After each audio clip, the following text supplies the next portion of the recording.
Hello नमस्कार। बहुत दिनों की बात है, दो राजाओं में लड़ाई हुई। एक राजा की सेना अत्यंत विशाल थी, बहुत बड़ी सेना थी, और दूसरे राजा की जो सेना थी वो छोटी सेना थी। लड़ाई हुई और लड़ाई का परिणाम यह हुआ कि बड़ी सेना वाले राजा ने छोटी सेना वाले राजा को बुरी तरह से परास्त कर दिया और दूसरे जो राजा के जान पे बनाई, वो वहां से भागा और भागने के बाद उसने जंगलों में जाके शरण ली। जंगलों में भी जो सैनिक थे वो उसके पीछे पीछे, क्योंकि आज राजा को पकड़ो और राजा को मार दो। तो उसने एक गुफा में जाके शरण ली।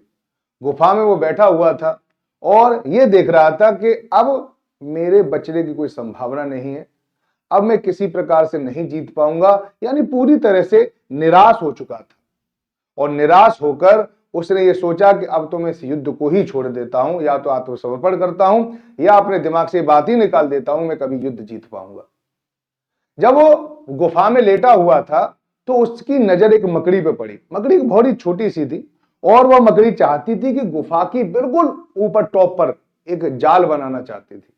तो बार बार वो ऊपर इसके चढ़ा करे और फिर आधी रास्ते से फिर नीचे गिर जाया करे, फिर ऊपर जाया करे, फिर ऊपर जाल बनाया करे, क्योंकि जाल का जो धागा था वो एक साथ सख्त नहीं होता है ना, तो वो टूटा करे फिर गिर जाया करे। इसी प्रकार से वो लगातार प्रयास करती रही और अनगिनत प्रयासों के बाद वह जाल बनाने में सफल हो गई। तो राजा ने देखा कि एक ये छोटी सी मकड़ी जो है, इतनी बार गिरने के बाद भी इसने हौसला नहीं हारा और उसके बावजूद भी यह टॉप पर पहुंच गई। तो ऐसा मैं क्यों नहीं कर सकता? मैं क्यों नहीं कर सकता? आज मैं हारा हूं तो क्या है, क्या मैं जीत नहीं सकता? क्या इस मकड़ी की तरह मैं सतत प्रयास नहीं कर सकता? एक दिन मुझे सफलता निश्चित रूप से मिलेगी।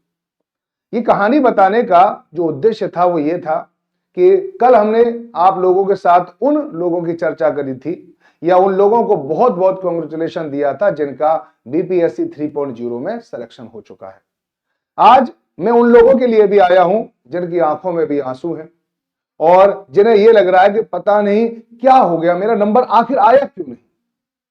मैंने कल भी कहा था कि अगर आंखों में आंसू आ रहे हैं तो रो लो, थोड़ा सा मन हल्का हो जाएगा, उसमें कोई बड़ी बात नहीं है। लेकिन एक बार अपने आप से जरूर पूछो कि आखिर ऐसा हुआ क्यों, कहां पर कमी रह गई। एक दो चीजें मैं आप लोगों को बताऊंगा, अगर इससे कोरिलेट अपने आप को कर पाए तो जरूर बताएं। एक तो मैं बताऊंगा कि आप ये ना सोचें कि मुझ में कुछ है ही नहीं, मुझे तो बिल्कुल शुरुआत से शुरू करना है। सर 3-3 बार से मैं तैयारी कर रहा हूं लेकिन फिर भी मेरा सिलेक्शन नहीं हुआ है, अब मुझ पर सिलेक्शन नहीं हो पाएगा। उनके लिए मैंने कहानी सुनाई थी जिन्होंने पहले से अपने आप को हारा हुआ मान लिया है। बहुत दुख होता है जिस बार सिलेक्शन नहीं होता है, बहुत दुख होता है। लेकिन अपने आप से पूछो कि तुम में से कितने ऐसे लोग हैं जो कट ऑफ से मुश्किल से 2 या 3 नंबर पीछे हैं। तो आप ये क्यों सोचते हैं कि ट्रेन स्टेशन पर नहीं पहुंची है?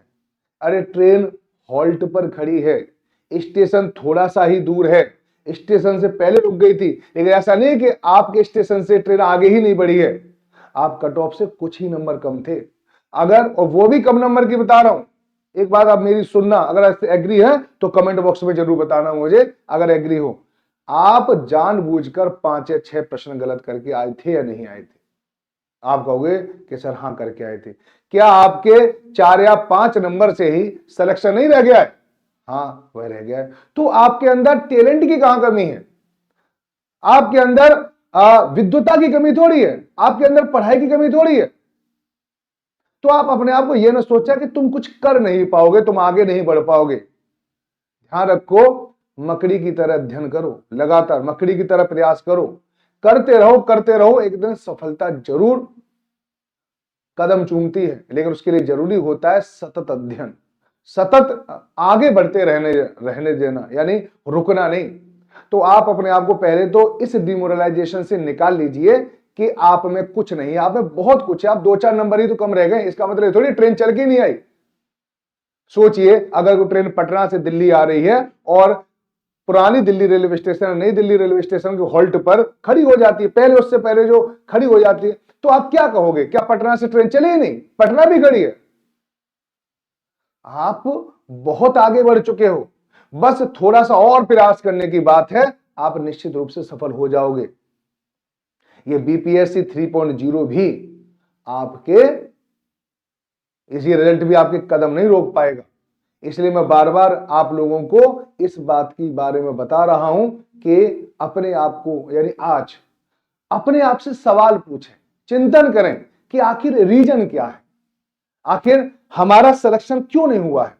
अगर आपको रीजन समझना है, जानना है कि आखिर ऐसा क्यों हुआ, तो आप दिए गए नंबर पर 8368775254 पर मुझसे भी आप बात कर सकते हैं। मैं आप लोगों के साथ, आपके साथ आपको टाइम दूंगा। मैं आप लोगों के अंदर जो डीमोटिवेशन आ गया है उसको समाप्त करने में पूरी तरह से सहयोग करूंगा। आप सीधे मेरे पास कॉल कर सकते हैं, मैसेज कर सकते हैं, और आप अपने बारे में कि आखिर मेरा सिलेक्शन क्यों नहीं हो पाए, जो भी आपके चिंतन के बाद जो आपके दिमाग में अगर आता है कि सर अगर काश में ये कर लेता तो मेरा सिलेक्शन हो जाता, तो आप उन चीजों को मुझसे चर्चा कर सकते हैं। ऐसा मैं क्यों बता रहा हूं कि कहीं देर ना हो जाए, ठीक है, क्योंकि बीपीएससी 4.0 की वैकेंसी आने की पूरी पूरी संभावना है, आपको पता है, और लगभग फरवरी मार्च में इसका एग्जाम हो जाएगा। तो आपके पास दिसंबर और जनवरी 2 महीने आपके पास है, 60 दिन आप लोगों के पास है। तो इन 60 दिनों को आप कैसे गुजारना चाहते हैं, या तो रोकर या सशक्त होकर।